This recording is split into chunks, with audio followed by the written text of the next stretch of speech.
bagi kita semua dan dimanapun member World Peace Organization berada. Terus sekalian, pada kesempatan pagi hari ini, perkenalkan saya Bambang Heri Purnomo, Presiden World Peace Organization yang saat ini eksis dan memiliki member di 202 negara di dunia. Dan pada kesempatan pada siang hari ini hadir bersama saya satu orang Vice President yang baru saja dikukuhkan menjadi Vice President untuk wilayah Eropa Barat sama Eropa Selatan. Dan ini menjadi satu momentum sosialisasi bahwa di dunia kita memiliki Vice President yang bisa mengelola wilayah-wilayah yang akan menjadi representasi dari kepentingan World Peace Organization di seluruh dunia. Tepatnya ini adalah Profesor Dr. Taruna Ikra yang menjadi salah satu putra terbaik bangsa Indonesia yang saat ini bermukim di Amerika Serikat, California ya. Mungkin ini menjadi satu kebanggaan juga, kebanggaan Indonesia juga, dan kebanggaan dari seluruh masyarakat Indonesia dan dunia. Pada kesempatan hari ini saya ingin memperkenalkan atau mungkin bisa diperkenalkan Prof adalah salah satu putra terbaik bangsa dan saat ini menjadi ketua konsul ya di konsul dokter di dunia ya. Itu apa dan bagaimana sih kiat atau sampai dengan Prof menjadi bagian terbaik di dunia ini, di dunia kedokteran, mungkin bisa disampaikan. Terima kasih. Assalamualaikum warahmatullahi wabarakatuh. Excellency Mr. President, thank you. Saya Taruna Ikra yang tempat tinggal dan berkarir di Amerika Serikat. Saya pernah menjadi dekan dan jadi guru besar di sana. Dan yang terpenting di Indonesia, saya mendapat tugas sebagai Ketua Konsul Kedokteran KKI atau Konsul Kedokteran Indonesia. Dan sejak tahun 2021 saya terpilih sebagai Director Member of LARC IAMRA, International Association of Medical Regulatory Authority atau World Medical Council, dengan kantor pusatnya di Washington DC, Amerika Serikat, yang memiliki dari 194 negara merdeka, dan member kita konsul-konsul dokter atau pemerintah negara di seluruh dunia yang jumlahnya 241 konsul dokter sedunia. Prof, ini menjadi konsul dari masyarakat kita. Tentang konsul tadi, apa peran dan fungsi konsul di Indonesia dan kemudian keterkaitannya konsul dari Indonesia itu di dunia? Ya. Jadi kalau kita berbicara tentang konsul itu bahasa Inggris, yang berarti kalau di Indonesia kan itu majelis atau dewan. Jadi kalau disebut konsul, medical council artinya dewan konsil atau dewan dokter, ya kan? Nah, di Indonesia, Indonesian Medical Council atau Konsul Kedokteran Indonesia itu lahir atas keinginan rakyat Indonesia berdasarkan Undang-Undang Praktek Kedokteran Nomor 29 Tahun 2024. Jadi dia didirikan sebagai pengejawantahan keinginan seluruh rakyat Indonesia, makanya disahkan di DPR dalam sebuah undang-undang. Dan ini lembaga otonom, lembaga pemerintah yang bertanggung jawab langsung ke Presiden dengan 3 tugas utama.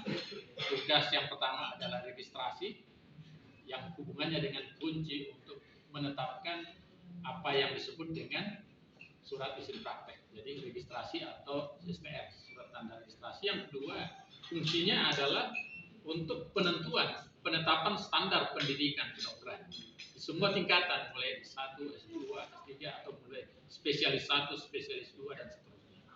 Jadi bisa merekomendasikan pembukaan dan penutupan fakultas kedokteran.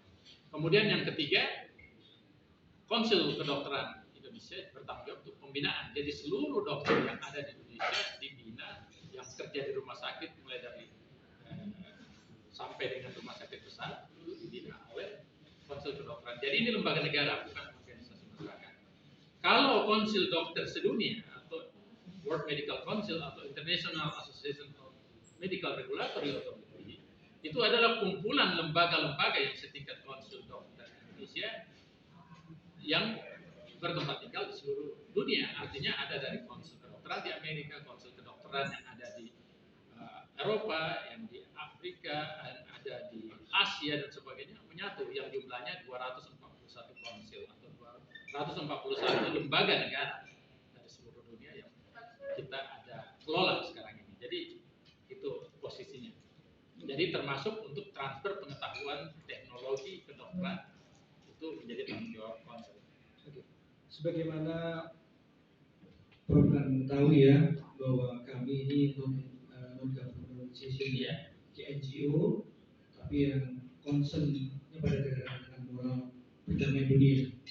Apa yang terpikir oleh Prof. Taruna, jabatan yang Anda emban sebagai konsul kedokteran Indonesia yang kemudian merepresentasikan itu ke dunia dengan perdamaian dunia yang kemudian sekarang sedang kita geluti? Apa korelasinya? Kenapa Anda punya concern juga, keinginan juga untuk menjadi bagian dari perdamaian dunia?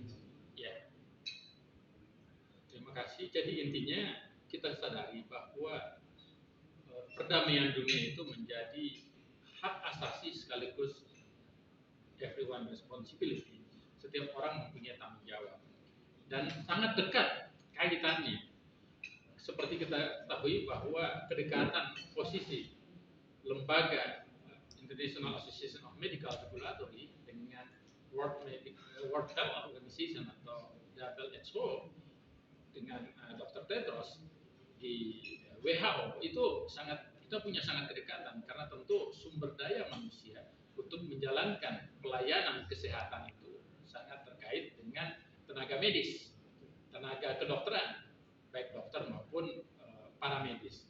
Dan dengan demikian maka kedekatan kami memikirkan aspek hal yang global hubungannya untuk regulasi kedokteran atau praktek. Namun di lain sisi kita harus sadari bahwa ke depan dan ke masa depan bahwa perdamaian itu merupakan tujuan yang esensial dari seluruh profesi. Iya, apakah itu profesi kesehatan, apakah itu profesi militer atau army, apakah itu profesi ahli hukum dan sebagainya. Output dari semuanya itu adalah bagaimana tidak terjadinya konflik dan menjadikan secara global bumi ini damai. Dan dalam khusus dunia kesehatan sangat besar keterkaitannya. Kita sadari bahwa peace and health itu tidak bisa terpisahkan. Karena mulai dari pada tingkat individu, kalau dia sakit, apakah dia bisa merasa damai? Tidak mungkin. Apakah itu sakit secara psikis maupun secara fisik, biologi, pasti dia tidak akan damai. Demikian juga kalau dalam konteks komunitas, masyarakat, bahkan dunia. Contoh yang paling konkret, kita berada pada posisi yang sangat selimat sekarang ini dalam kondisi pandemi. Seluruh dunia terganggu dengan isu kesehatan dan tentu saja itu bahkan akan muncul seolah-olah penyakit-penyakit baru, virus-virus baru yang akan menjangkit itu semacam teror besar dan pasti tidak akan terasa damai. Oleh karena itu, dengan mewujudkan masyarakat yang sehat, masyarakat yang jaminan bahwa penyakit-penyakit yang berbahaya ini tidak muncul, maka kedamaian akan muncul di tengah-tengah masyarakat. Rasa paniknya hilang dan sebagainya. Jadi saya yakin bahwa sangat dekat seperti dua mata uang, damai dan sehat itu saling terpaut. Sehingga itu yang membuat saya bersedia menjadi bagian dari keluarga besar World Peace Organization. Terima kasih, Prof.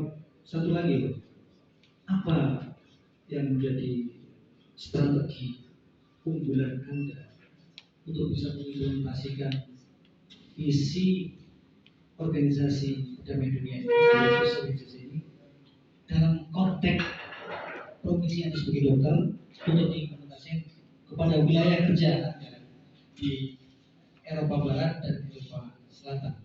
Kira-kira strategi apa yang Anda gunakan? Ada 4 strategi yang kita harus pahami. Pertama, saya sebagai dokter dan I'm physician. I'm not only a scientist, but I'm physician scientist. Means saya dokter yang pelaku bagaimana mengobati pasien, tapi sekaligus sebagai seorang ilmuwan yang melakukan riset untuk kedokteran.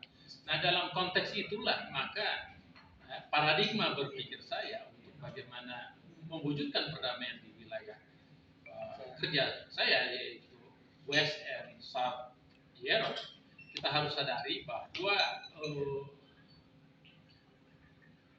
perdamaian dan kesehatan sangat tidak mungkin dipungkiri menjadi hal yang sangat penting. Oleh karena itu, strategi yang pertama, kita bisa memasukkan bahwa isu yang paling penting untuk kedamaian itu adalah aspek kesehatan itu sendiri, karena momentum kita sekarang ini adalah momentum pandemik. Momentum pandemik apa artinya? Bahwa seluruh dunia mengalami rasa takut, rasa khawatir terhadap apa yang kita sebut dengan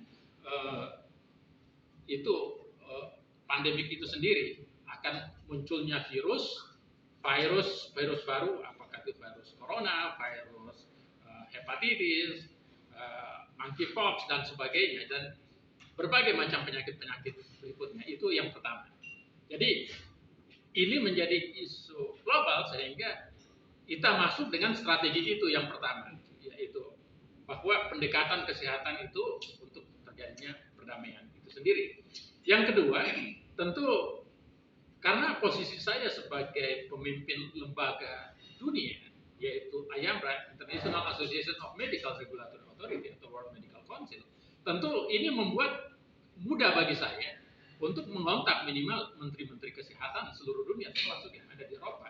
Saya menggunakan strategi itu karena pendekatan regulasi and authority-nya kita. Jadi tentu karena aspek itu kita akan gunakan. Jadi kedekatan birokrasi. Yang ketiga adalah aspek keilmuan. Kita sadar bahwa teror di masa kini dan di masa depan bukan lagi hanya teror dalam bentuk fisik semata.